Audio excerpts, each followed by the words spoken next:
আল্লাহু আকবার আল্লাহু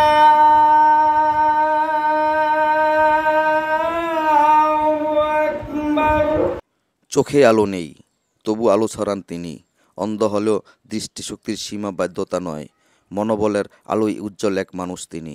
শরীয়তপুরের বেদেরগঞ্জে উত্তর তারাবুনিয়া ইউনিয়নের গাইনকান্দি গ্রামের সেলিম গাইন এক অদম্য নাম, এক অনুপ্রেরণার গল্প। মাত্র ৮ বৎসর বয়সে বসন্ত রোগে আক্রান্ত হয়ে চিরতরে হারান চোখের দৃষ্টি, কিন্তু হার মানেননি জীবনের কাছে। গত ৪৫ বছর ধরে চালিয়ে যাচ্ছেন নিজের ছোট্ট মুদির দোকান। গ্রামবাসীর কাছে তিনি শুধু অন্ধ সেলিম নন, তিনি সততা, পরিশ্রম আর আত্মনির্ভরতার প্রতীক। দোকানদারি করছি প্রায় ৪০ বছর হয়ে গেছে। ৫০০ টাকা লোড আর ২০০ টাকা লোড, এই হালকা বেশ কম, মাপ দিলে বুঝতে পারি। চোখে দেখতে পান না, কিন্তু হাতে আছে কাজের দক্ষতা। নিজেই মেরামত করেন সৌরবিদ্যুতের লাইট, ফ্যান আর বৈদ্যুতিক যন্ত্র। মসজিদে বিনা পারিশ্রমিকেও কাজ করেন, নিয়মিত দেন আজানও। দৃষ্টিহীন হয়েও সবার চোখে তিনি প্রেরণার আলো। চার্জ দিয়া আইনা হিরে ব্যাটারি লাগায়া, হিরে নাটপাট লাগায়া ডক করিয়া এবার মাইকের আওয়াজ ফুললি, বুঝলেন? তো এই তো নিজেরটা নিজেই করি, ভাইসের তো শিখি নেই, আমি তো শিখতে। ৯ সন্তানের জনক সেলিম গাইন আজও কারো বোঝা হতে চান না। নিজেই উপার্জনেই সংসার চালিয়ে প্রবাসে পাঠান ৪ ছেলে।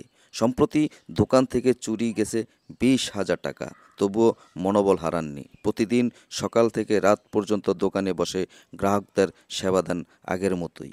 অনেক লোকজন দেখি মানে এই ফিকার, এই ভালো, এই ওচা লম্বা, হাটে হাটে আইটা বিকা করতেছে, হাত পাততেছে, কিন্তু হ্যাঁ এরকমটা শুনিও নাই আর এরকম দেখিও নেই। পদ্মার ভাঙনে ৪ বার হারিয়েছেন ঘরবাড়ি, তবু প্রতিবারই বুক চেতিয়ে দাঁড়িয়েছেন। নতুন করে শুরু করেছেন জীবনের লড়াই। চোখ হারালেও হারাননি আশা, হারাননি আত্মবিশ্বাস। মনে করেন ৪ ভাগ নদীতে ভাঙছে, বুঝলেন? ভাঙার পরে এই যে নয়তো ভোলাই এই চলে বেরিয়ে এই ফোন আলাই দিলে শান্তি আছি। সেলিম গাইনি খুব ভালো মানুষ।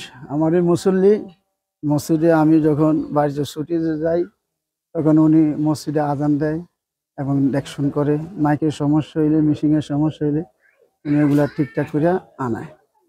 ওনার চোখ নাই বিধায় উনি যথেষ্ট মসজিদের জন্য খাটতেছে এবং নিজে যেটুকু পারে অন্যকে ডাক দিয়ে সহযোগিতা নেয়। উনি অন্ধ হিসাবে ওনার ছেলে এবং সংসারের ছেলেরা মেয়েদেরকে উনি মোটামুটি মানুষ করছেন।